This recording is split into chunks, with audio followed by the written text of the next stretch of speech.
Rob Powell and Gail Rudy. Mayor Bowman. Oh, I'm sorry. I thought that Sally took your place, but come ahead. Go ahead. She signed up and Go ahead.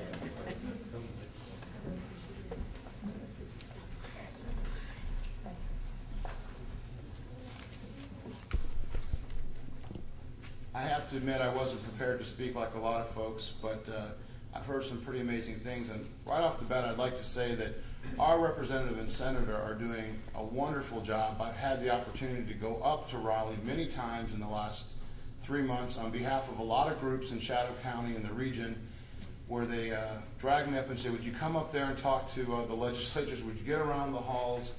And these guys are working very hard, and they have your best interests in heart and mind. And these choices are not easy, and they're working very long hours.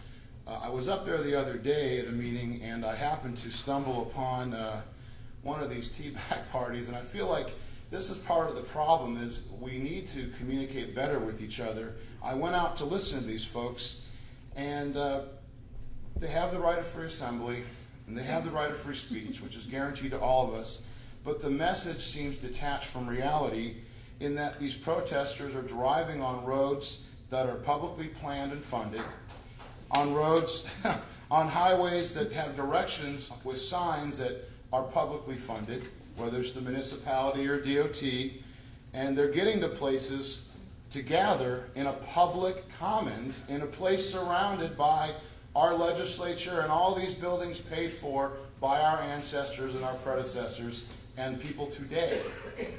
And yet, when you talk to them, and they're our own people, and some of them which are friends of mine, I mean, there seems to be a detachment about how to solve this problem. And it isn't going to happen by slashing and burning and cutting and blaming the government as the issue. Look around you, my friends. We are the government. I said this at a meeting last night, and they said, no, we're not. I said, well, then who are we? We are the public. It's not like an alien has landed and occupied Raleigh. That's us. And this is... So I just wanted to say that we need to somehow communicate with our family and friends to move beyond these frames and find better ideas for our future. I know it can be done because I feel that there's a lot of fear in the room, and part of it is people don't have any ideas that they feel that they can invest in. So the only idea that they're going to play is the same old record. We're going to slash the budget, cut taxes, and shrink the government. But then what comes next? All the time traveling on roads and things that we paid for. That was us. Now I think there is an opportunity, and that we probably should look around. And as Jeff said and other speakers, we need to use this as a chance to try new things. If we can't do it now, I don't know when we're going to do it now. It may not work, and it may not happen in this budget session, but it should be something that we come together and communicate to our municipal and to our county and to our local officials, all the way to our state and federal, that we are willing to try new things. For one thing, and I may be speaking out of order, but I spent a lot of time studying the state pension plan because I was interested in certain things and how it worked. And I was very interested to find out that Wall Street has lost 19.1% of our money. But yet that's a good year because we did better than most states. I think we were 1 or 2. But that's more money, if you look at it, $10 billion plus, than we're asking our finally elected officials to figure out how to budget. That was $4.6 billion, you said earlier? 4.8. So we're double the amount of money in 1 year's loss over there in the pension fund. And I'm not blaming anyone, because they are trusting over 40 market makers to take our money, if you were a public employee, and invest it. I think that we ought to look at ways that that money could be invested in our state and in our region. I don't understand why we can't invest in ourselves. I'm sure if that money had been loaned to the town of Pittsboro or loaned to Chatham County, we would pay it back and we wouldn't lose $11 billion. But I know this is a complicated issue. I'm not asking them to make commitments, but I'm just pointing out, when you look at the money, there's $60 billion up there today. That dwarfs what everyone else is talking about, yet it's invested with people that are not interested in you. In fact, I told a friend of mine, I met with Mary Sullivan, who's the new intergovernmental affairs director in the governor's office. Wonderful woman. And I told her, I said, in my study of this pension plan, I spent 2 days reading it, and I researched every company.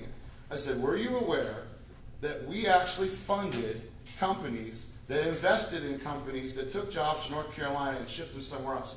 So people in my own family that work for the state actually funded the elimination of jobs, but they don't know that because it's done through an intermediary. So this is the big elephant in the room. The elephant is going to Wall Street and going to these people and asking them to invest on our behalf and allowing our treasurer to think outside of the box. And I guess I'll wrap it up right there. Thank you.